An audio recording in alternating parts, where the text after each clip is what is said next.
I am an abnormal person. Wow. I'm not normal. Some people describe me as being mad. Every man that sleeps with a woman, research has shows that he leaves his genes in that woman. We are not old school. We are the real school. You're not old school. No, we are the real school. Church today is a mass production industry. If you want to commit adultery in the church, the girls there are readily available. I was in Frankfurt. A professor came to greet me. She was holding my book, The Philosophy of the Hand. Imagine small boy like me. One of Abba. A lot of people say you advocate for Yahoo boys. How would you respond to that? Me? Yes. Advocate for Yahoo boys. How? I read that in the comment section. It's a satanic verse. All right, hi, welcome. Thank you for tuning in. This is Moment of Bliss with Donald. And please do hit the subscribe button and the notification bell so when there's a post a video, you'll be able to get a notification. I have somebody very fascinating today on board. Like I always bring thrilling people. This is a great man. I have so much respect for him. It's indeed an honor having him. He is a medical doctor by profession. By master's, he's a social scientist. And this is a man who says the truth without caring how you feel. But when you humble yourself and listen, you'll be able to get some words of wisdom from him. A sensational table shaker. If you've not seen his video, you're learning work. Thank you so much, Doc, for coming around. My pleasure being Thank here. you for granting me this opportunity to be with you. You're welcome, sir. I am so honored to have you. You're welcome, sir. Thank you, sir. So, Doc, how best would you describe yourself? I'm a Nigerian, a very proud Nigerian. I'm an honorable man. I'm always very proud to say I'm an honorable man. I'm a multifaceted person. I'm a medical doctor. I have a master's in public admin. I am an ordained clergyman. Whoa. I run schools. I have 2 beautiful schools, nursery, primary, secondary. Whoa. I farm. I farm on 40-something acres. Wow. I am into real estate. I'm an author of several books. Wow. I am a missionary. I do mission works to African countries, and my mission work is mostly to teach Christians about entrepreneurship. Okay. Because there's so much talk about prosperity without really seeing the reality of prosperity in Africa. So I took it upon myself that I will raise 1 million entrepreneurs based on the principles God had taught me. I've written several books. I'm a resource person to churches, to organizations and multinationals. And they are married. I've been married for 39 years. Whoa. And like as I told people, it takes stupidity to remain married for long. And I've been stupid for 39 years. I have 4 children. The eldest is a medical doctor, an orthopedic surgeon, and a trauma specialist. I have the second one, my daughter. She's married. She calls herself Apoki raised to the power 2. Whoa. And then she's the administrator of our schools, alongside my wife. I have a 3rd child who has a PhD in computer science. Okay. He's working in an Israeli firm in Europe. Wow, And that's great. gave me a grandson, beautiful grandson. He's married to a cardiologist. That's great. I have a last boy who is not yet married, has a master's in strategic marketing. I was sitting with an American girl in the flight from Frankfurt, and I was toasting the girl for my son. What? I am an abnormal person. Wow. I'm not normal. Some people describe me as being mad or crazy, But it's okay. but I believe that I'm just playing the role God has ordained me to play. That's And the I'm happy doing madman that. role. Yes. by their own description. Yes. Thank you so much. This is a lot. He's a lot in one person. The right word that says is multifaceted individual and an abnormal human being. So, Doc, how would you react to the sexual marketplace of the young people today? I think that the average young person looks at sex as entertainment or recreation. Cheap sex is expensive because sex was ordained by God only for marriage and in marriage. Anything outside marriage is mutual exploitation. And marriage, sex is not an expression of love. Okay. After all, harlots have sex with their customers. They don't love their customers. If they love their customers, they won't make profit. Okay. And so sex carries a lot of responsibilities, like the outcome might be pregnancy, a human being that you have to prepare for. The other thing is that it can carry disease situations that can terminate your life if not properly managed. So I think that sex should not be entered casually. If not, you'll become a casualty. It should be taken very seriously. Sorry, say that again, sir. Sex should not be entered into or taken casually. If you take it casually, you become a casualty. Oh, that's the punchline. And as I used to tell people, don't let your erection determine your direction. Don't let your erection determine your direction. And the womb that will carry your children must have the mental capacity to carry your vision. That's heavy. If not, she will become a PLC, a personal liability concern. Damn. That's heavy, Doc. That's heavy. So, as somebody who has been married for 39 years, yes, and during your time, we in this generation call your kind the old school generation. We are in an era of sexual liberation. Everybody's just having sex and all that. And the girl says it's woman energy, sexual liberation, freedom, and all that. Do you think that body count actually counts? Yes. Every man that sleeps with a woman, research has shows that he leaves his genes in that woman. That's true. And that the number of proteins from sperm cells that interact with your cervix is proportional. The chances of having a cancer of the cervix is proportional to the number of times different semen have gotten in contact with your cervix. So sexual promiscuity is associated with CA of the cervix. So body count matter. And you see, you are talking about body. Spiritually, if the Bible says if you sleep with a harlot, that you become one with her. Harlot. So you see that a girl is married, she has different dispositions and personalities that she herself does not understand. Is that the copulation with other people, they are spirits couple and they form a bimetallic strip. So the resultant effect is that you are married, but there are several spirits controlling you. And then the emotional trauma of having to sleep with this person, break with this person, and all that. Even for the man, it matters. We should not just look at body count only for females. It matters. You get a situation where you are not able to discipline yourself. I've been married for 39 years. I've been to the end of the world. I've been to some of the farthest places in Africa. I started medical school at 20. I started my personal practice at the age of 29. I was running a 40-bed hospital at the age of 27, and they were beautiful girls. I got married at 26. I have never kissed another woman. For 39 years? 39 years.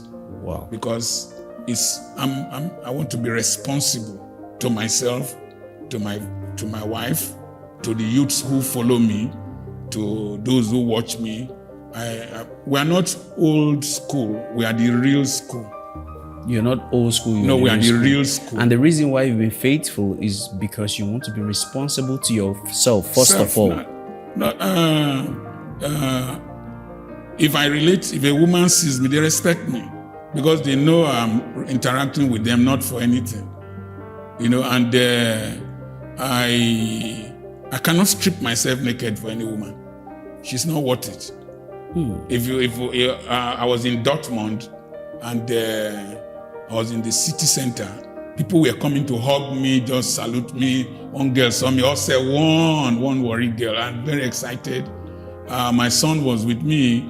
We were boarding I wanted to board a plane in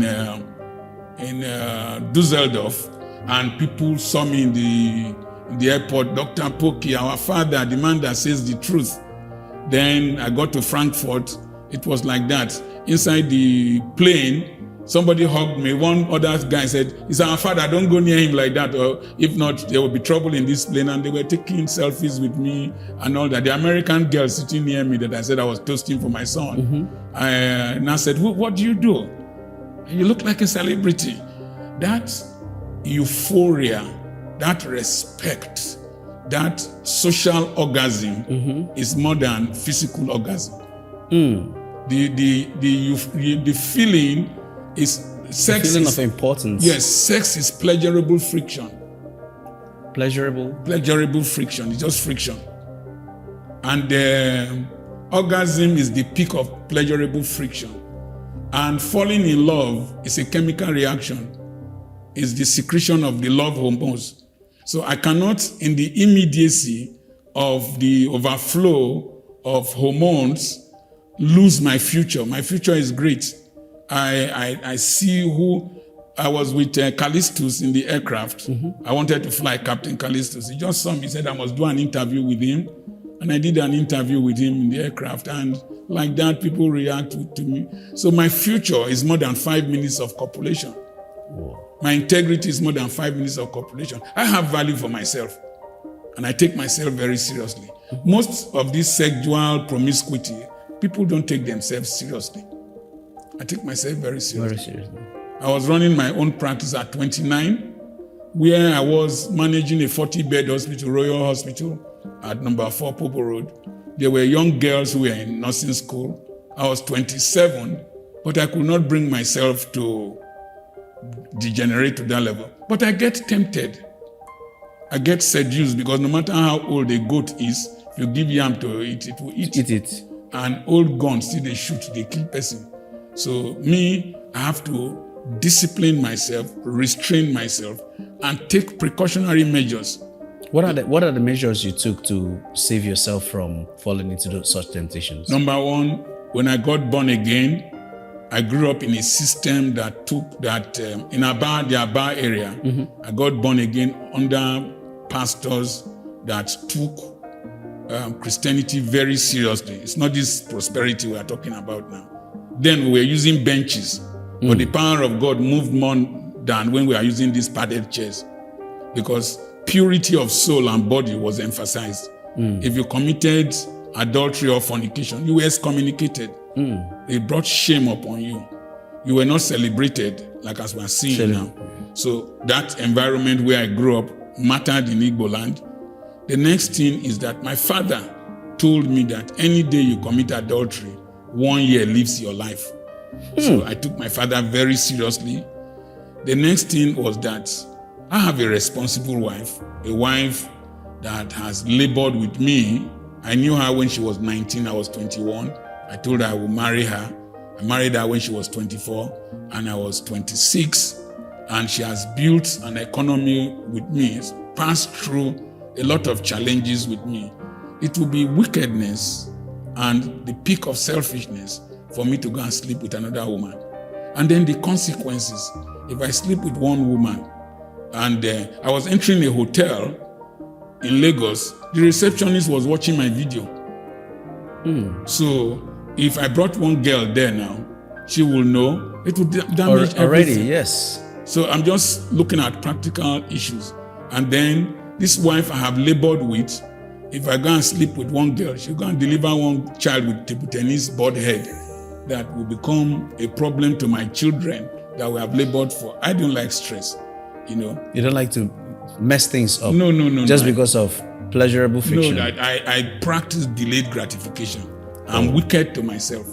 I'm wicked to myself. I discipline, I put myself under pressure so as to... I've not eaten any meal today. Wow. And it's about 1 o'clock or 2 o'clock because I want to keep this weight. I'm 65. In the past 40 years, I've not added more than 10 kilograms. So I want to remain trim. I want to remain active. I want to live long. So it's all discipline. It's all prioritization too. What are my priorities? This girl or the future, the glorious future that you have ahead of you? Yes. All right, Doc. You sold your hospital to start a church. Is that correct? Yes. To some extent, I will explain. Why? You see, I'm a restless person. That is, I get easily bored. With things. I don't do things because of money. I do things because of the sense of fulfillment, the joy it brings. So, number one, when I was in medical school, I saw a professor of medicine during Shagari's first advent. Mm-hmm. He was asking a businessman for money during the currency exchange. Mm-hmm. And I told myself, if you want to learn work, you go look your oga. If my professor, who is the peak of medical knowledge, is asking a businessman for money, mm-hmm. and my primary defect was money, not intellect, not intellectualism. I could be people call me professor. So I decided that I was going to be a businessman, mm-hmm. and that I will not practice medicine beyond the age of 40. So when 40 was due, that decision, like as I told Captain Callistus, you must live a self-prophetic life, P number one. Prophesy your future. I said 40, I will stop. I said I will be a global citizen, a global grandfather. And I just finished a tour of 5 or 6 European countries with my children. So I also told you, you must also live a phased life, phases. Medical practice, 40, that phase had gone. Everything became boring, and I needed to metamorphose into the next phase. Coincidentally, that was the time I was called. Whether I received a missed call, I don't know. Whether God called me, I didn't hear, or whether only me called myself, I don't know. But it got to a point, the demand for my ministration was more than the time I had in the hospital. And it's better to listen to God. So I had to sell the hospital because I like doing one thing at a time and focusing on it, unless I have somebody to delegate it to. So I went to Ughelli, and I started a church. It didn't work because number one, I couldn't placate the people. I couldn't give them hope capital and a false promise without them willing to live a righteous and a godly life. They wanted to be coming to church, see the manifestation of the glory of God, fall down, stand up, and all that. And you were not providing that. And I was not providing that. And I did. One of the last services, I provided that for them. But I deliberately held that back to let them know that I came to that town for a specific reason, to raise a new generation. And it became a failure. And I didn't have patience to stand with them and start doing all these pastoral gimmicks. Mm-hmm. And so I sold it, and I gave it out to Church of God Mission. I became a member in the same church. You submitted the church? Yes. I'm a member in that same church where I was general overseer. They used my building. Wow. So I don't, unless my pastor tells me to preach, I don't preach. You don't preach. Yes. You're just a normal member. Yes. Fulfillment for me is not labeled. Mm-mm. Fulfillment is how many people I'm able to reach. Affect. And when somebody wakes up and thanks God because of me, that is eternal life for me. Yes. So, Doc, you're somebody who is vast, well-read, well-traveled. What do you think is the problem of Nigeria? The problem of Nigeria is multifaceted. And number one, we had independence in a platter of gold. Okay. We did not fight for it like other nations fought for theirs, like South Africa, like India. Mahatma Gandhi went through a lot for India to gain independence. And he had a philosophy. You understand? Nkrumah was very philosophical. Nelson Mandela subsequently became philosophical. Leopold Senghor, very philosophical. We in Nigeria are not philosophical. We tend to go for the simple part of the Greek theory of politics. The Greek philosophy of politics states that you have idiots, and one man said that when you have one idiot, you have one idiot. You have two idiots, you have two idiots. But when you have 10,000 idiots, you have a political party. Whoa. 10,000 idiots form a political party. And in the Greek philosophy, who is an idiot? An idiot is somebody who does a thing without caring about the consequences on the environment, humanity, and society. And that has been the bane of Nigerian politics, politics of idiocy. Then you now have followership of idiocy. Then you now have in the Greek categorization, you have tribesmen. Tribesmen are people who relate with people or do things because of their tribes, because of their party, because of the schools they attended, because they are lawyers. They don't do things for the merit of things. So we've had politics of North, South, East. Politics of an Igbo man cannot be president, whether he's the best or not. Politics of Emilio Kan, it is our turn. Politics of PDP will rule for 100 years, whether they are competent or not, and then APC will react to it. So we have had idiots and tribesmen. We have not had citizens. Citizens are those who have the interest of their nation uppermost at heart. So the more citizens we have, the more Nigeria will develop. If you're an idiot, you will collect wrapper to vote. You will collect buckets to vote. You will vote because this person is your tribesman. Vote for that person. So that is the problem with Nigerian politics, the politics of idiocy, tribesmen. We have not had politics of citizenship. Wow. Taking back a little bit, looking how life started. How poor were you? Or how poor were you people? Terrible. My father was a refuse collector in the Warri Urban District Council. Whoa. We lived in one big mud house with just one room. We were tenants. In a mud house? Yes. In a township. If you are a tenant in a block house in a township, is understandable. But when you are a tenant in a mud house in the slum of a city, then it is terrible. Whoa. When we went to toilet, heaven and earth bore witness because it wasn't covered. And the chickens used to sleep under my bed. I used to hawk akamo, that's pap, in the morning before going to school in the afternoon. We had afternoon schools. Then I used to hawk firewood. If you touch my palm, it's like the back of a crocodile. I would have been taller than this if not for the compression of the firewood on my head. I used to go to the bush to cut firewood with my mom.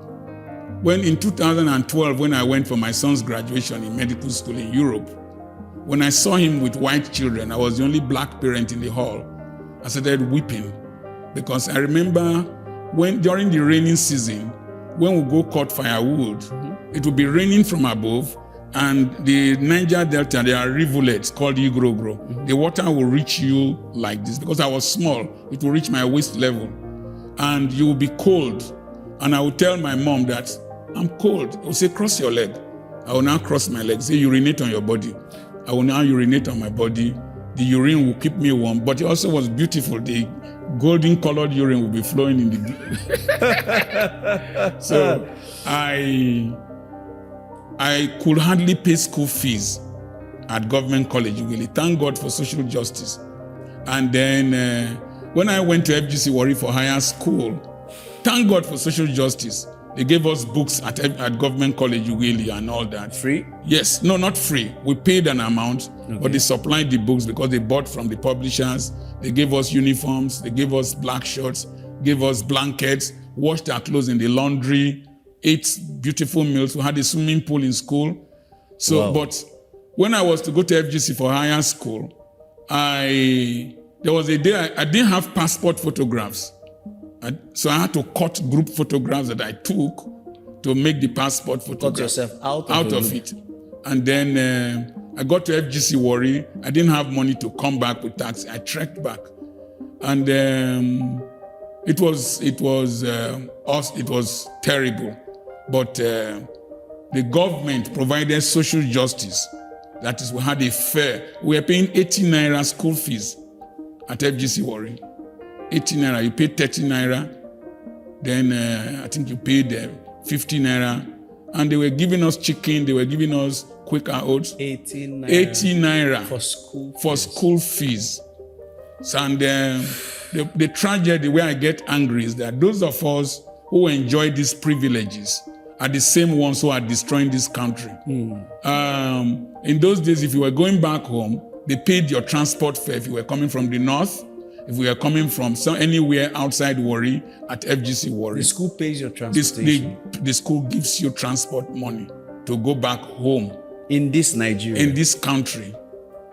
So I had social justice. I had the privilege of schooling with the children of the elite in this country. I used to say this all the time. The secretary to the federal government of Nigeria, his son was in my class. We're sitting together, and they are still my friends till today. Wow. So I had social justice. So the poverty was such that in 1973, when my father retired, to pay 22 naira school fees, 22 naira, not 22,000. My father didn't have it. He went to meet one of his friends to give to him. The friend told him that, why did you put your child in a school that is elite and that you don't prevent somebody from having big teeth, but he must have big lip to cover it. My father had one blind eye. So I saw him cry and tears came from that blind eye. And I made up my mind that day that my children will have the best of education. That's why I gave them the best I could give to them. I started training children overseas more than 16 years back. So that's the story. Lived in a mud house. And among us who lived in the mud house, we've produced multi-millionaires. There's a man called Lee Engineering, has a group of companies. Lee Engineering, Limon Ikpia. Yeah. I was his father's doctor. We grew up in the slums together. Today, he employs expatriates. I was in his castle recently, and we were narrating how his father was a night watchman. My father was a night watchman. My father would close from the Warri Oba District Council and go for work. Not only go for night watchman, he will patch the mud houses during the day. Then he will go and do night watchman till morning. And I saw that struggle, and I made up my mind I had to be a success. This is another level of poverty. Yes, but it was common. It was common. It was common in my days around that vicinity. But we were the lower echelon. Yes. But my father had a vision. He said I would be a medical doctor, like Dr. Stevenson, who was the medical director of the Warri Hospital, where he used to go and gather refuse. And I became a doctor in that same hospital. Oh, glory. Oh, I love that. I love that. I love that. So the hospital in which he goes to gather refuge, I became a doctor. He dreamed that his son will become a doctor in that same hospital. And he achieved that dream. And achieved that dream, and his grandson has achieved that dream. His grandson is treating white people in Germany. Oh, wow. Wow, his legacy lives on. Yes. I'm so glad they actually made it. Oh, so as a pastor and as a global trotter, you've traveled the world. I want to understand, is the Jesus in Nigeria, in Africa, different from the Jesus in the Western world? Because I see the expression of Jesus in the Western world different from the expression of Jesus in Nigeria. Okay.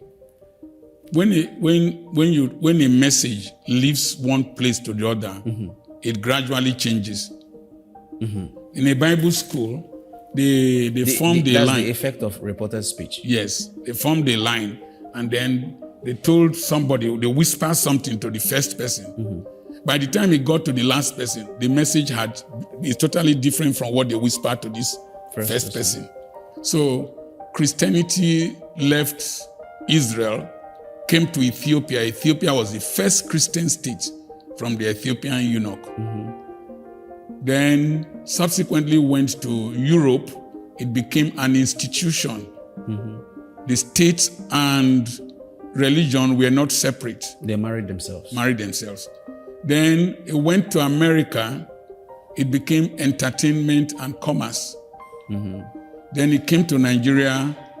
It became a status symbol. It became hope capital of the poor.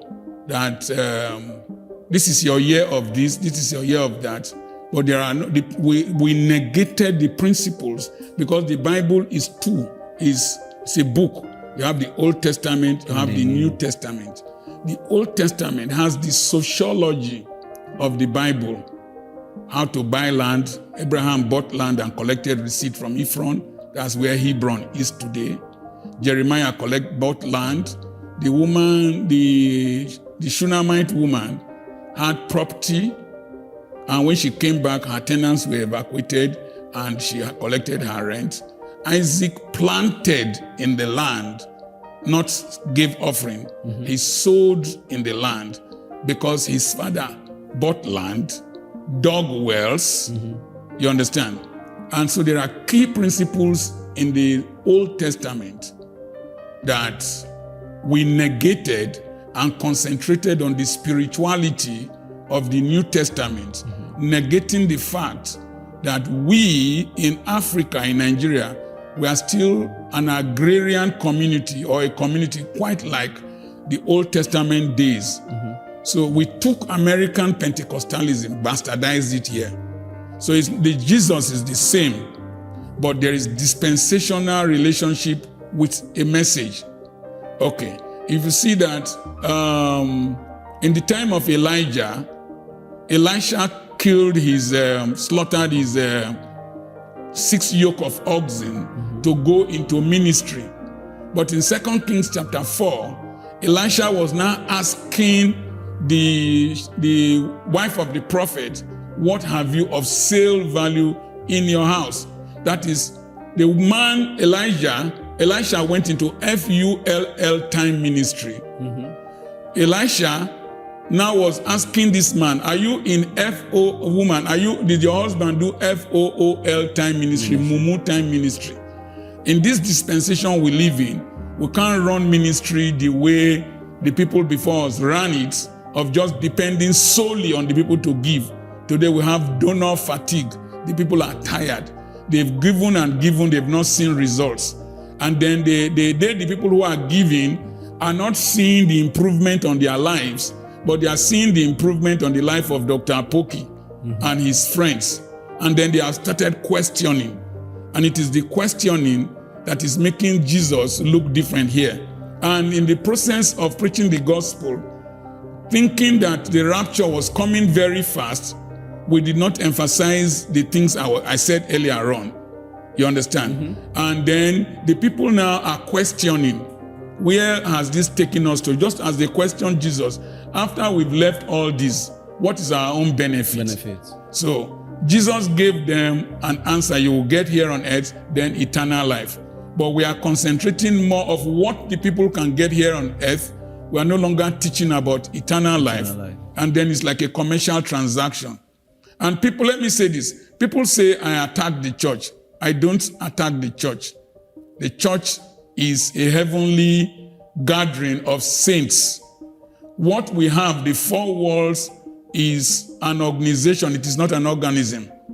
And so what we are pointing out are the wrong steps we are taking. And the wrong steps drive people from Christ more than what I am saying. I'm a Christian, though I don't pastor a church now. You used to pastor before. I pastored. Okay, so why do we see? I want to understand why here in Africa, when we pay respect on reference to our ancestors, it becomes witchcraft. Why is it so? If you are a Christian, ancestral worship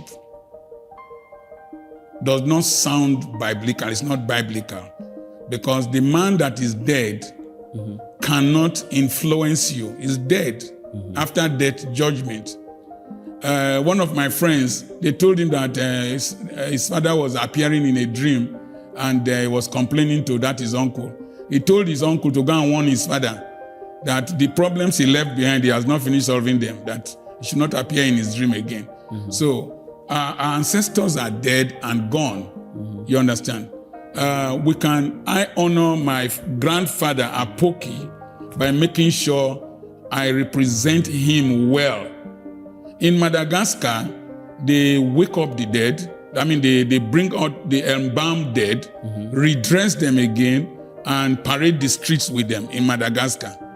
A few days back, that's about on Friday this week, was a public holiday in Germany. Okay. The public holiday was to remember their dead. To remember their dead. How far can we remember? So we should concentrate on the living, take care of the living, make meaning to the living. The dead is dead and gone. But in Christianity also, I think there was a time that Jesus went to a certain place and the spirits of the dead visited him. I can't remember that. When he died, the dead rose.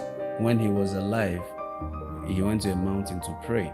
Elijah and Elisha came to him out either with Moses too. Yes, with Moses. Then secondly, we are called, the Christians are called the children of Abraham by faith.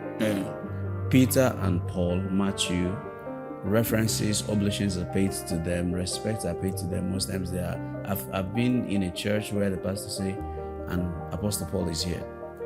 Right? Apostle Paul is here present, right? With who? How? More like the spirit of Apostle Paul is here. So all I'm trying to say is that Christians do the same exact things that Africans do. And why is it that of Africans happens to be witchcraft and that of Christianity happens to be holiness? Your question, when Moses and Elijah appeared, it did not become a practice. Okay. It was an incident. Okay. When Moses flogged the rock, we don't start flogging rocks for water. No. We sink boreholes. Yeah. We strike the rocks by cracking them. We drill to them. No. So that instance cannot be made to produce a fallacy of hasty generalization. That is to say, because that happened, then it is part of the practice of the nation of Israel or the Abrahamic faith. In fact, consultation of the dead, which is necromancy, is discouraged in the Bible, and Saul did it. Saul did it at once. Now, it is, okay, maybe we're saying two different things. Because what I was trying to say is, it's not about necromancy. It's about remembrance. Respecting your ancestors, paying in whatever way that you respect them, honor them, not worship them. Because I think necromancy has to do with consulting them, invoking them, worshiping them, making it a practice. Yes. Right here, just like you talked about your friend had a dream. I'm of the opinion that if you dream and see your father or your grandfather in the dream, and Nigerians will wake up speaking in tongues and kabashi. I don't do that. And casting. I don't do that. And I asked them, your man father is dead. Did not kill you when he was alive. So if he comes to your dream, he wants to kill you now. I dream terrible dreams. I dream that lizard is pursuing me. I dream that crocodile. If you look for trouble like me, you dream. A lot of dreams will come. My wife dreamt one day and she woke up and she was crying. I said, "What are you crying for?" She said, "I dreamt that you died." I said, "Please sleep again. Dream another dream." Dream that I woke up. Dream that I need to preach in America. I need to preach in every place. So I better sleep and dream again. And I have not died. I also dream that I die. I have not died. So. African ancestral worship, if it is in their African traditional belief system, is different from Christianity. It's just as you were explaining to me, different applications, you understand. We can't bring African ancestral worship to Christianity. But in South America, there is a marriage between syncretism. There's a marriage between African religion from Yoruba land and the Catholic faith. I think that's Brazil, and a host of South American nations. For me, I prefer to stick to the simple, straight gospel. I don't want to complicate myself by going to look for dead people. In fact, I practice deliberate amnesia. I don't remember the day my father died. I don't remember the day my mother died. As I sit here, I'm the only person alive out of my family. Your lineage. Yes. Apart from my children. All my brothers are dead. I don't remember them. I just move on. From your lineage, you're the only living. From my father and my mother, I'm And the your only one. siblings. I'm the only one remaining. Whoa. I practice deliberate amnesia. There's so much to live up for and aspire to become that I can't be reflecting on the dead. On the past. And you see people do 20 years in mind. You know why they do 20 years in mind? It's because they are still collecting rent from the person's property.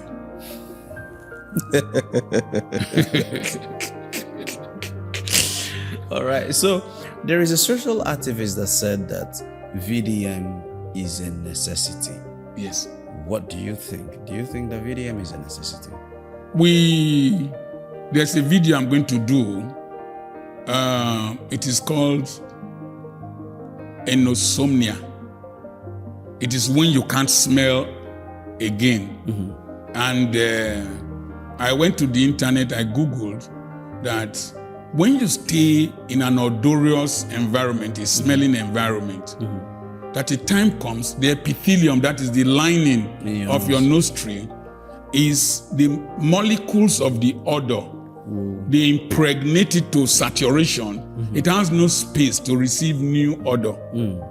So in Nigeria, the odorous environment, the nauseating environment, has so much saturated our consciences that we no longer respond to evil, respond to deprivation, respond to oppression. VDM is my last son's age mate. Okay. Is a breath of fresh air. A breath of fresh air. And it's a sign that there's hope for this country. We still need people who can sensitize us to the ills in our environment, the oppression in our environment. So in that context, VDM is a necessity. But I did a video, I was counseling him that he needs to institutionalize the struggle. Only him cannot be the struggle. Only if he's the only one involved in the struggle, he will become a target. If he institutionalizes Spread it, out. like this SETRAP or SERAP, it's an institution. We will have lawyers, we'll have all kinds of people. Thank God people are donating money to him. When I was overseas, I was monitoring it. He can have an organization. He's the leader of the organization, but the organization speaks as a corporate body. So they don't attack him alone. They don't try to, because corruption and evil will always fight back vehemently. So it's a necessity, but we need to institutionalize his struggle. So that there will be proper... Yes, it can... Formidability. Yes, and so that he does not run out of ideas, so that he does not wear out, so that his mistakes will not kill the struggle. So, and also he needs some older people who have come before him, who are clean, not every person, who are clean, that can act as counselors for him. If I wouldn't have allowed him to wear that police uniform. You understand? I would have counseled him. It was not necessary. We all know him as social media policeman. Yeah. That uniform was a distraction, and his enemies have cashed on it. They are looking for a way to trap him. But my prayer for him is that he will come out of it wiser, and then we'll move on. All right. Doc, I saw where you were asking for the release of Nnamdi Kanu, and speaking of the Igbo nation, what led to that? You know, I did my youth service in Igbo land in 1985, and I stayed there for 15 years. The Igbos were very good to me. I believe that if we fought a civil war in this country, and Gowon came up and said, no victor, no vanquished, and the three arrows, reconciliation, reconstruction, rehabilitation, I believe that we should allow the civil war be a thing of the past, and we should not use halo effect to relate with the Igbo nation. That is to say, there was coup and there was counter-coup. Germany and America are relating well. Germany and Israel, they are relating well.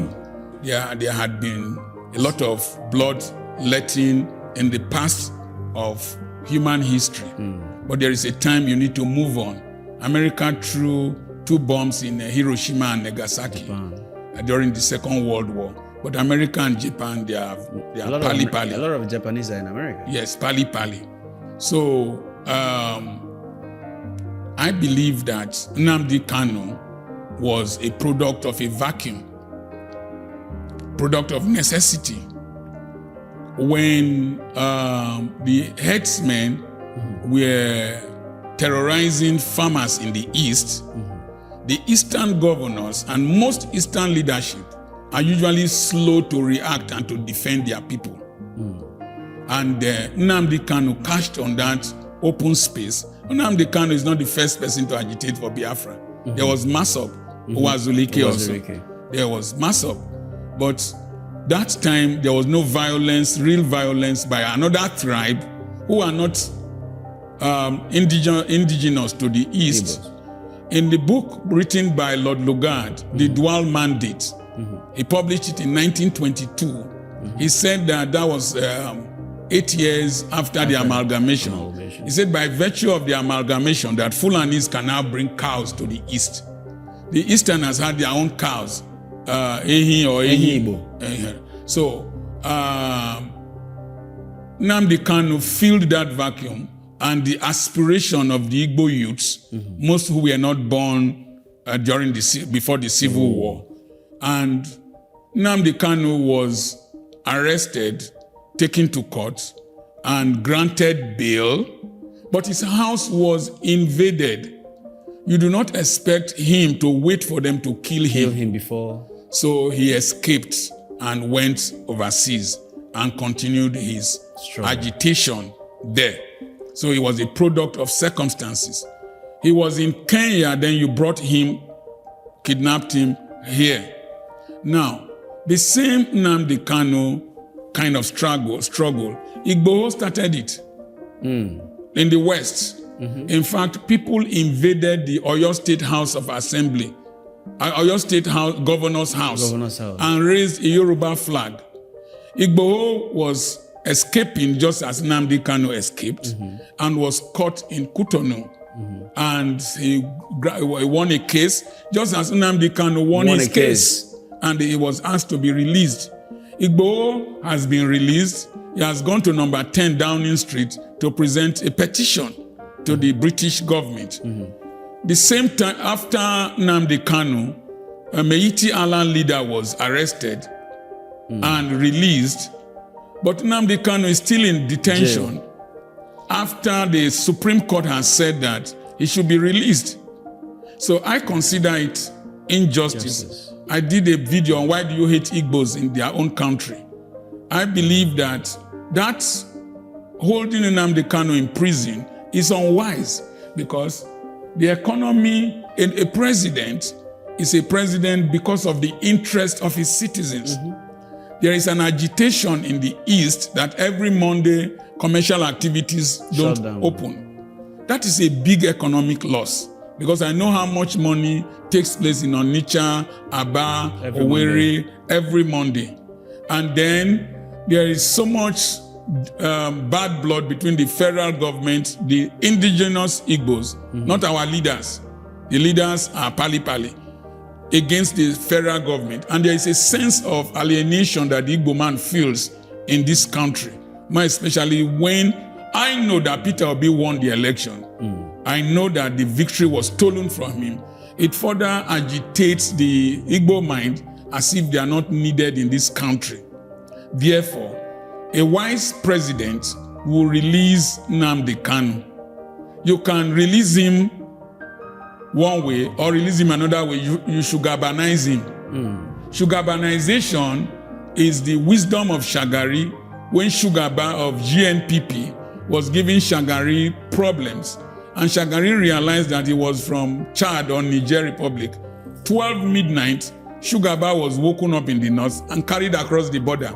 The Nigerian passport was seized from him. So he became persona non grata. He couldn't enter Nigeria. Nnamdi Kanu has a British passport.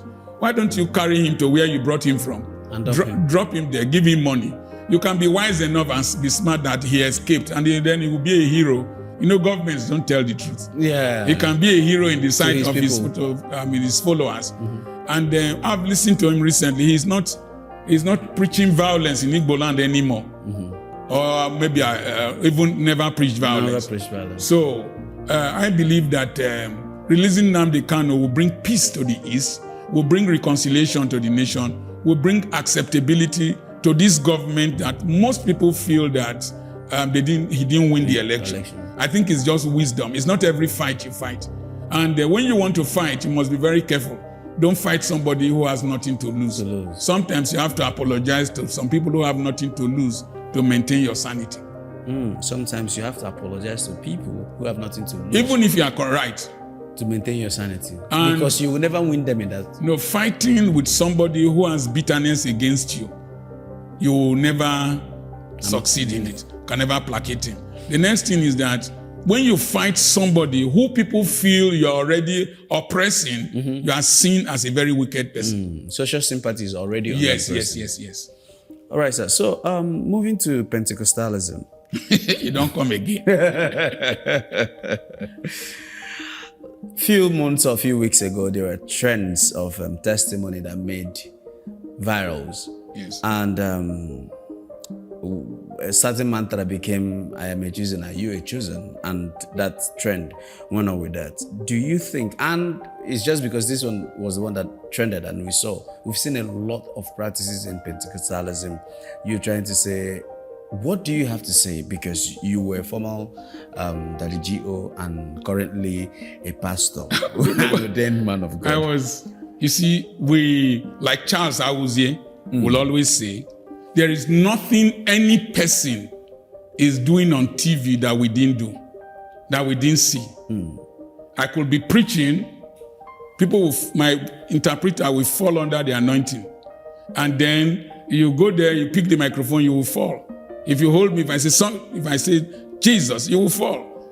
But people were falling, and they were not changing. I had to do a review. If you do a review of the testimonies in the Bible of the miracles that took place, none of the persons who had a miracle amounted to anything. Even Lazarus that was raised from the dead, he couldn't write a book about the land of the dead. The dead. We will have known how the land of the dead. Yeah, because Lazarus would have given us a report. And I heard his voice from the dead. And I heard from the dead. And I was in the dead. You will say that there were no writings there. No, Josephus was writing. Tertullian was writing. Most of those who received miracle. The miraculous... The person that wrote about Lazarus was writing too. Yes. The miraculous is an intermittent intervention of divinity in the affairs of humanity when humanity is helpless and confused. That Jesus multiplied bread did not prevent people from opening bakeries. So an undue emphasis on the miraculous, it is an attempt to over-glorify yourself, to over-publicize yourself, and your denomination and the ministry. The fact, the time of Jesus, when he healed people, he told them not to tell any person. Then why are we bringing our own to television? It is an aberration. It is not normal. There is no humility in it. There is self-aggrandizement in it. And there is the tendency for mimicry and fake, people to fake. When you concentrate too much on the miraculous, one day you will be a herbalist. If you concentrate too much on prophecy, one day you will become a liar. So The overemphasis is just to attract people to ourselves and to glorify ourselves. You see, when Jesus pulled the crowd, when the crowd came, when he preached a gospel that they didn't like, "You will eat my body and drink my blood," they went away. Sometimes the attempt at gathering crowd is just to glorify ourselves and maybe financial gain. Aggrandizement. I think that the overemphasis on the miraculous is distracting us in Christianity.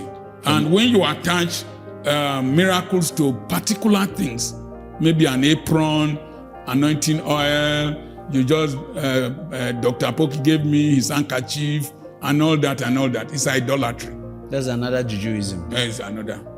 So, Doc, what about Nigerian pastors and money? They're like 5 and 6, and it has really discouraged a lot of people who maybe were in church, their faith were sparking, but then you see a pastor use his holy hands, in quote, and lay on a criminal who is either a politician embezzling public fund, yes, and tell him, "The Lord that has blessed you to bring this will do more." How would you respond to such actions?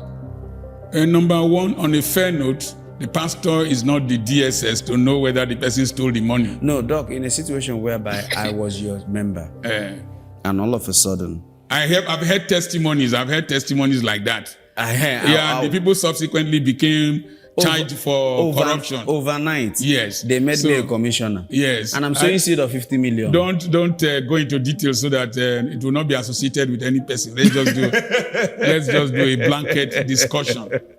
Now, I know a bishop, an Anglican bishop. A governor carried a trailer of rice to him. He told the governor, "I didn't ask for rice. I am not hungry. And they left the rice. They told his church members to come and collect the rice.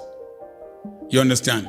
So it is true that we need money to run ministry, but hunger will not make you eat what you forbid. So we should be more discreet in ministry, because some of our leaders have said statements concerning each administration that turned out to be the reverse of what we are experiencing from those administrations. And so we should be very careful how we fraternize with politicians. They are not our enemies, they are our members. We should be very careful. If not, we will spoil the meal by the message, by over familiarity with them and over fraternization with them. Doc. Yes. Do you think that men and women are equal? Sir, in the sight of God, there's neither male nor female. Okay. It's in Galatians, I think, 3:16. A man is Ish, a woman is Aisha. A woman is a womb man, womb. So, equality in the sight of God and in the sight of the law, they are equal, but they play different roles. It's like the dollar and an equivalent sum of naira. They are not the same currencies, but in value transaction, they are equal. But in number, they are not equal. No, in value transaction, they are equal. They are equal. But in number, that is the number of notes that will turn to naira. I mean, a dollar. It also depends on the dispensation. There was a time dollar was lower than naira. Yeah. So $2 was so equivalent. Using naira and dollar might not be a good example. But the main message is that it is the value in the sight of God, the value in the sight of a man, and the sight of the law. Talking about equality, I would rather think it from the prism of thought that it's not about value, because if you're looking at the value, women bring tremendous amount of value. Men bring tremendous amount of value. To each his own, right? But I'm talking about, you see the feminism that is going on, the social ideology that has been spearheaded, that is going on about equality between a man and a woman, which we have seen the result at effect.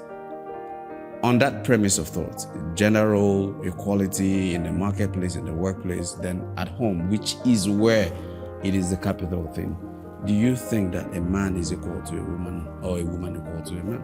Not from the size of creation. You have separated the question into two parts. Mm-hmm. Angela Merkel of Germany was such a good chancellor that when she left office, the German community decided to clap for 6 minutes for her at an agreed time.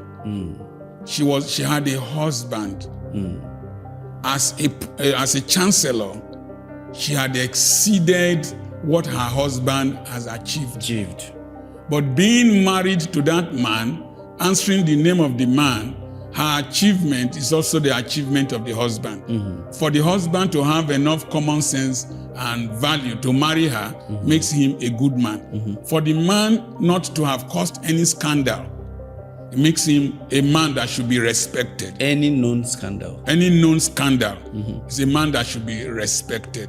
So, if you take Golda Meir, the prime minister in Israel at one time, who fought the Yom Kippur War, I think, with several Arab nations, and they won, you could compare him with Ben Gurion, the founder of the first prime minister of the Israeli state. Yeah. So in terms of functionality, outside marriage, men and women are equal.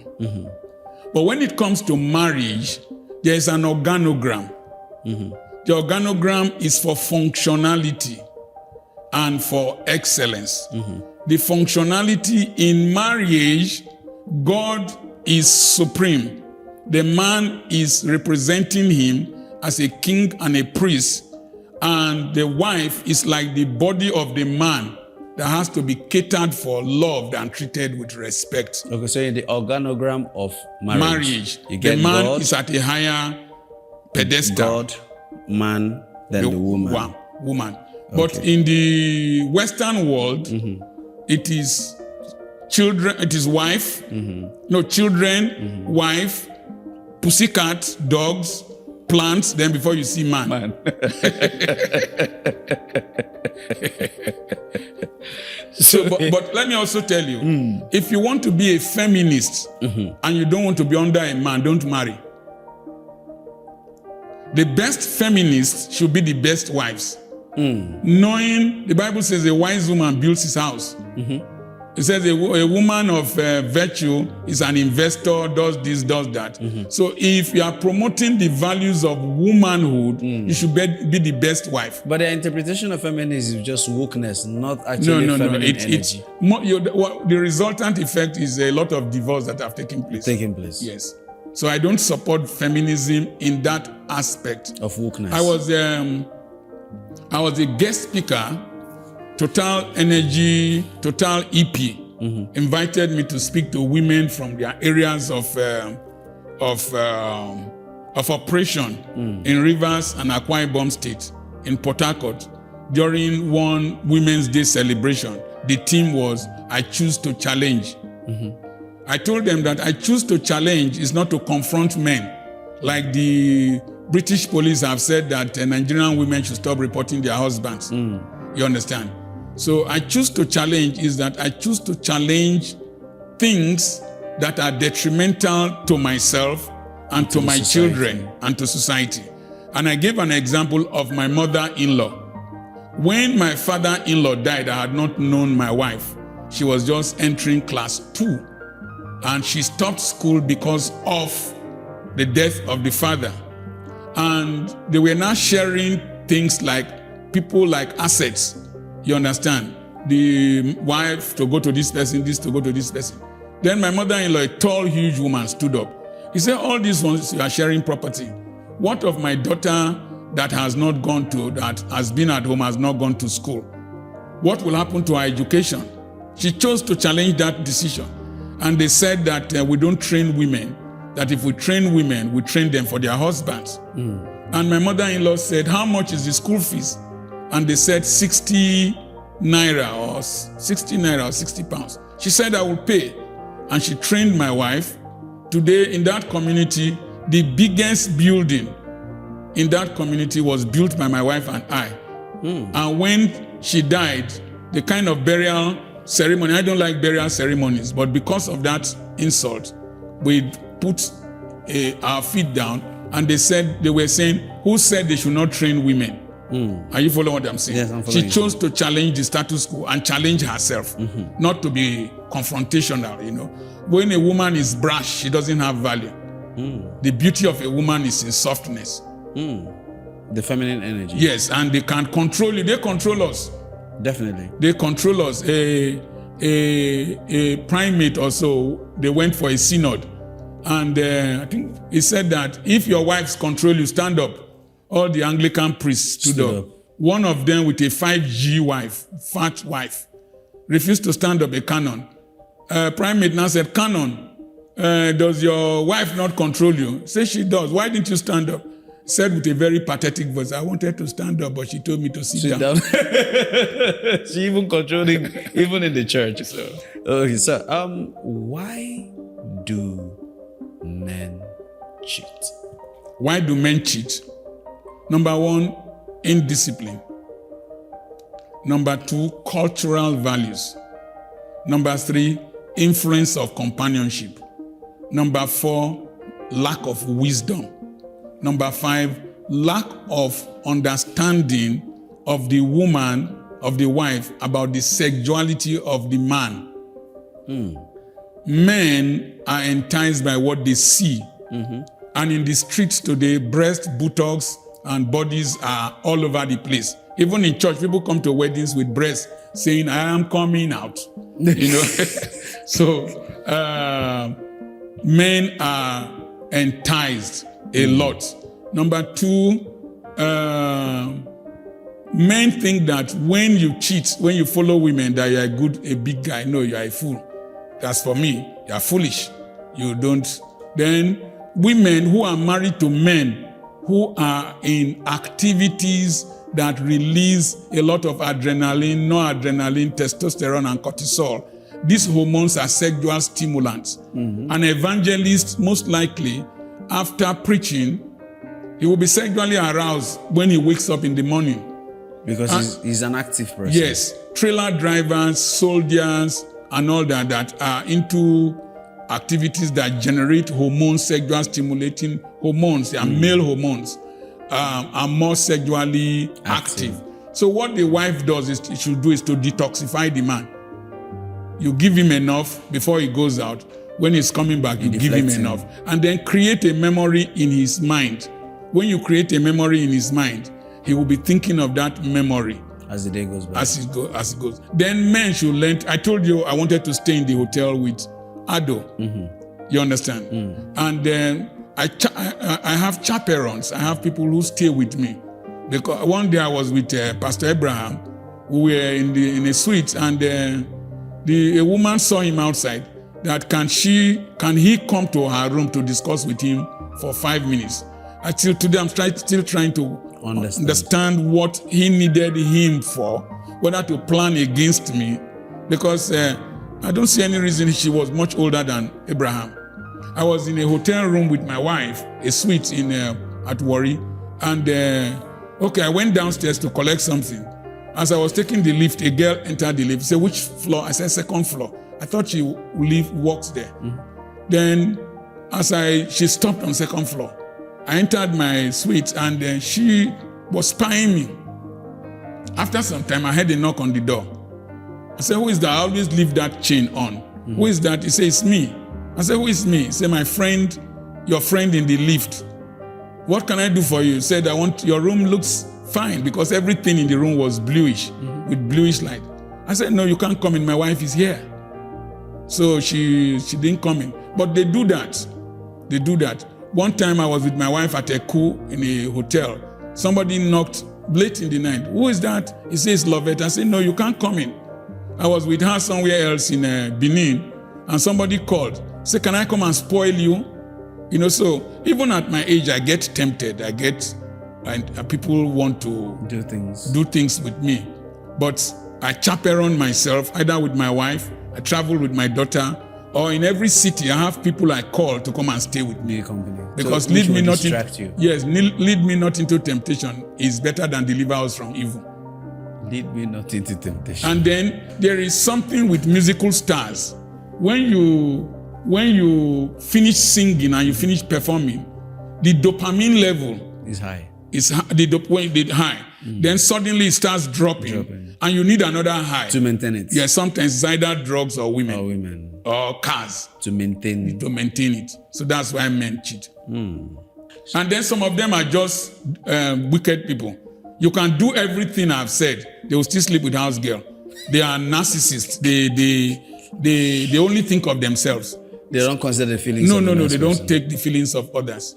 All right, sir. Young people who are going into marriage, Yes. what advice do you have to them who are rushing into marriage? You don't rush into marriage. You mature into marriage. Don't mind we, the older people, who always tell you, are you married? Marriage is like a secret cult. Those who are in it are thinking of a way to come out, and they keep encouraging others to join. Marriage is like pepper soup you cooked for yourself.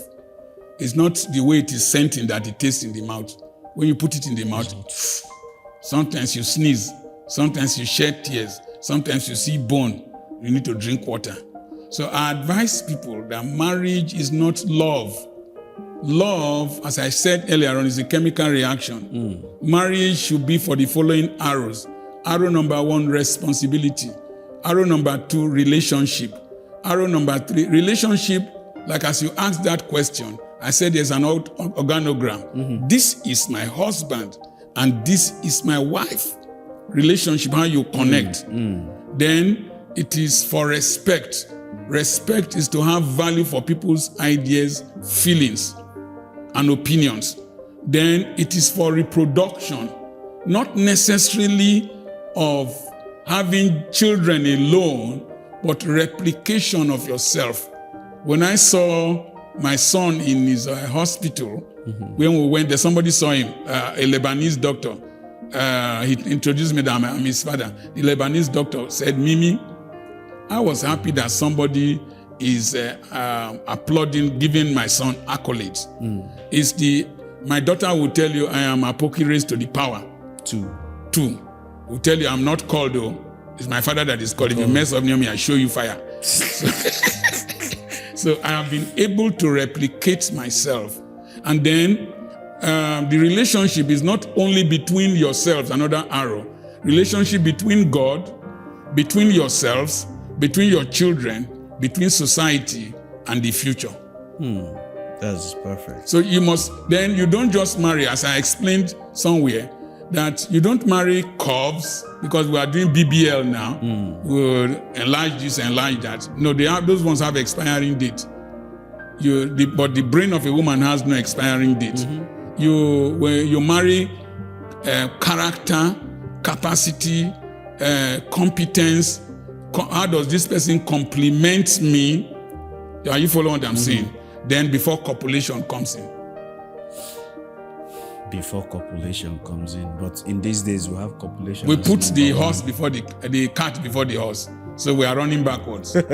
Because you will get tired. Definitely. If you reach this age bracket, this engine does not work like before. Whoa. There's one vehicle called Bedford in those days. Before you start it, you have to put one rod, then you turn it. This age bracket, that animal in between my legs that is not born again, is the only creature that walks with the head upside down. You have to twist it, anoint it with oil before it starts. And once it starts, after a few minutes, it's singing, I surrender all. So it is not copulation that is the uppermost in marriage. It is essential. It is the oil of marriage. But cars don't drive on oil alone. They also need water. They need water, they need petrol, they need tires. That's great. What a way to say that. Okay, so we have a mantra going around within the Christendom. It says, what God cannot do does not exist. And yet Nigeria is the poverty capital of the world. Why haven't God done that also? You see, I don't like generalizations. I studied logic in higher school. The fallacy of hasty generalization is something we should be very careful of. You understand? Yes, sir. And we must not. The first law that God gave to man is not the 10 Commandments. is responsibility, walk the land. So number one, it is our responsibility to change this nation. It is not God. It is we that will change the nation. Number two, if you are willing and obedient, you will eat the good of the land. So we need to have the will and obedience. And obedience to what? The Bible says that if my people who are called by my name shall turn from their wicked ways and seek my face, I will heal the land. If the land in Nigeria, with all our churches, with all our vociferous preaching, is not reaching the... You know, we're giving loan to South Korea. Do you know we gave loan to IMF? Today we are taking loan to buy presidential jets, to do all kinds of rubbish. So there is something that we who are called by his name are not doing well that we need to turn from. I did a video that any nation that has more churches than factories will not prosper. And they attacked me that I'm attacking the church. It's a simple truth I've said. Go and hug a transformer if it will suit you. Simple truth. I thank God Peter Obi said recently that he will turn the night vigil to night shifts. I don't know if it is true that he said.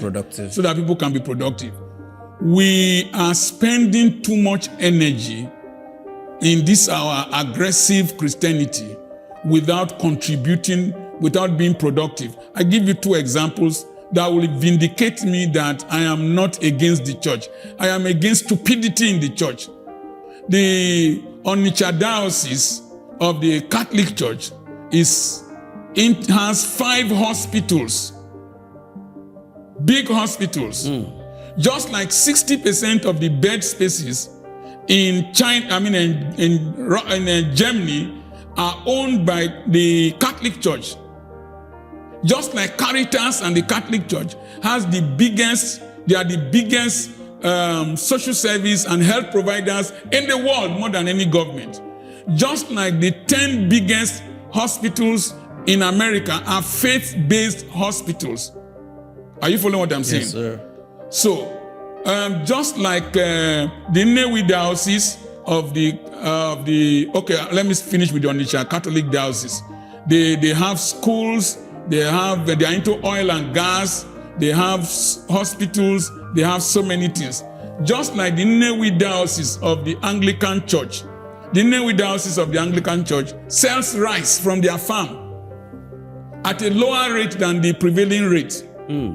They have printing press. They have all kinds of things. Industrialization. They have farms. They have schools of nursing. They have computer training centers and all that. That's the Nnewi diocese. In 5 years, they achieved that when this new bishop came in.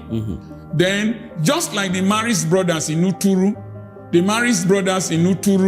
they have tractors, they have a hatchery, they have poultry, they have a hospital, they have a school in Uturu. So all the birds, all the day-old chicks that were bought in Uturu as at the time I was supplying them fish meal, were from the Maris brothers. It's a Catholic organization.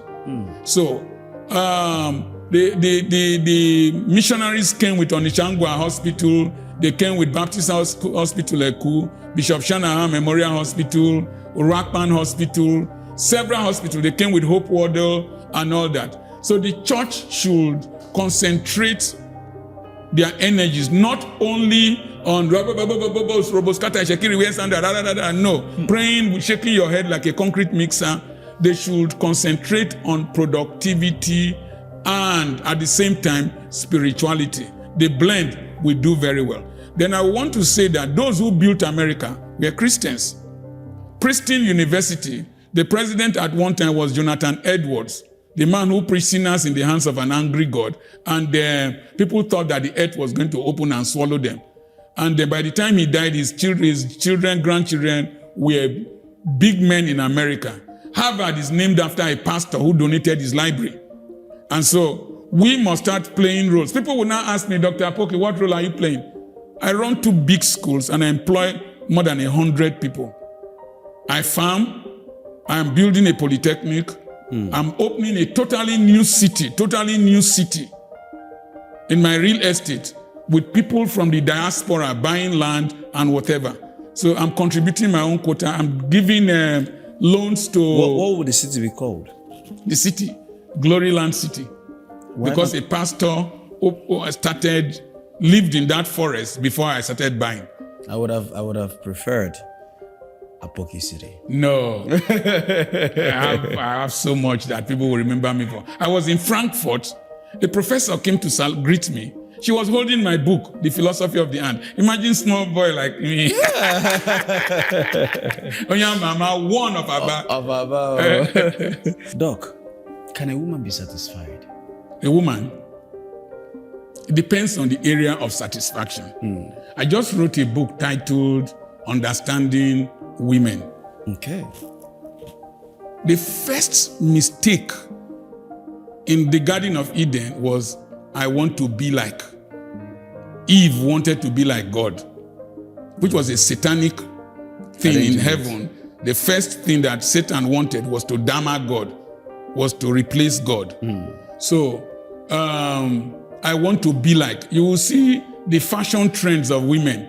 The African hair is so nice, but we are struggling to tie Brazilian hair on our heads. You will have your normal color is not there. You want to bleach it to become fairer. The Botox God gave to you, you think that the bigger the better. You don't know that the bigger, the more terrible it is in old age. It becomes like Mercedes Concorde that carries cement, and your knees will start aching. You want to enlarge your breast. You don't know that when the children finish sucking, then they will bow down, they will dobale. Then your fingernails are fake, your eyelashes are fake. There is an inherent dissatisfaction in the ungodly woman who is not born again in wanting to be like. But we see a lot of women like that you've explained in church. In Tongue speaking, born again. Church today is a mass production industry. You don't have new converts class. Somebody just comes in because he has money, she's becoming pastor's wife. The husband is becoming a pastor. They don't have a process. So I think it's something Ravenhill that wrote the book. He said that Christians we are producing today are mass production Christians. So you don't say because they are in church they are Christians. You understand? Yes, after all, if you want to commit adultery in the church, the girls there are readily available. I have lectured in a Bible school and people were doing exam malpractice. The husbands and wives were doing exam. When you mark a paper, if you see the same answers again, and I told them I was not going to fail any person, but they were doing exam malpractice in that Bible. In Bible school. Oh, that's heavy. So, in terms of most women don't know what they want. Most of them don't know what they want. Somebody asked me, why didn't you travel with your wife? I said, I want peace of mind. If I had traveled with her, she would say, on the AC, the place is hot. I will on the AC. After some time, off it. It is very cold. People who are married for many years listening to me now will understand what I'm saying. She told me, no, don't buy anything for me. As you went to Europe now, don't buy anything. Just buy chocolate. I'm wiser than her. If I don't buy, one of the days she will just tell me, that's how you went to Europe, you didn't buy anything for me. They don't know what they want. Are you following what I'm saying? And then, as a man, you should pretend in terms of giving direction and knowing her. And navigating her. Now navigating around her. Be diplomatic. But there's nothing you will do. This lady, she's a human being. Human wants are insatiable. When it comes to copulation, if you knock, say, you don't know say a person body if you knock. Then, after some time, if you don't knock too much, you just come, now just do it, you don't tire, just now. So, you're very difficult to satisfy them because most times they don't know what they want. A woman will tell you, see Junior has been misbehaving. When we tell you about Junior, you don't do anything. You mumu, you now pick cane. You start flogging Junior. Pia. Junior will start crying, Mommy. Then Mommy will come and say, I beg, leave Junior for me. Don't kill my son for me. Your anger is too much. The same person that said you were not saying instigated it. Yes, so just very complex human beings. Very complex. But very interesting human beings. Good to marry. All right. Doc, lastly, a lot of people say you advocate for Yahoo boys. How would you respond to that? Me? Yes. Advocate for Yahoo boys. How? I read that in the comment section. It's a satanic verse. Advocate for Yahoo boys. For Yes, what he said something about that the same level of that Yahoo boy is bettered by that criminality is criminality. an ingenuity. Okay. So they now say okay. That boy came for an interview with me during Nedu podcast. Okay. And I told them the story of somebody who met me in Springs and said that a Nigerian, I introduced myself as a Nigerian, I was introduced. He said that Nigerians, criminals. I told him that criminality is intelligence looking for an avenue for manifestation in the midst of oppression and deprivation. You see, there are no prisoners of Norwegian origin in Norway. Their prisons are virtually empty. They rent it out. They rent it out to Spain and other countries. Because even the prisoners are allowed to go and come. When a goat is satisfied, it does not move around. It lies down. It makes me to lie down beside the still waters. The problem with Nigerians is that their brains are concretized, the monocompartment brain. They can't analyze an issue with multiplicity of viewpoints. A lot of this Yahoo was not common. When, in those days, when you finished medical school, they will come and teach you how to drive. A car is waiting. How much was Beetle? 3,000 something. How much was Mercedes? 7,000 something. And they will give you a car loan. What are we celebrating? GLK secondhand. I didn't see many GLK in Germany. There are newer cars there. So you have a house, you have a good wife, you have employment and all that. Yahoo will not be your immediate concern. There is lack of social justice. There is poverty in the land. There are bad examples. We come to ceremonies and start spraying money. The Yahoo boy wants to imitate us. But if you are disciplined and discreet, you and the children see us because they learn by observation and mimicry. If we provide a good example, we don't intimidate them. They will be more hardworking. If you can share your testimony, I can explain every money I have made. I can explain every penny I have made. And do you know, as I talk, people investigate me, looking for a way to incriminate me. To bring you down. Yes. So they want to drag me into the mud. But the truth of the matter is that I can explain every money I have made. I've sweated for it. I don't owe any bank. I'm not owing any bank. I don't borrow money from bank. So what I've said is just the truth. But it will be very wicked and criminal for somebody to say I'm advocating for Yahoo boys. I don't like Yahoo. My children don't do Yahoo. I don't support Yahoo. And whoever thinks I'm advocating for Yahoo, they disturb my sleep. Thank you so much. You're welcome. My pleasure. Thank you for this great opportunity. My pleasure. I feel honored having you. If you invite me, I will come again. Thank you. Sure. This is not your only time you will come. And I'm your friend, Dr.Charles Apoki. You can follow me on YouTube, Facebook, Instagram, everywhere. And all that. God bless you. God bless you too. Thank you so much. And thank you, listeners and viewers, for watching. Hit the subscribe button and the notification button. And just know that I believe you've learned one or two things from Doc. He's always an encyclopedia of knowing things. Thank you and God bless you. Bye for now.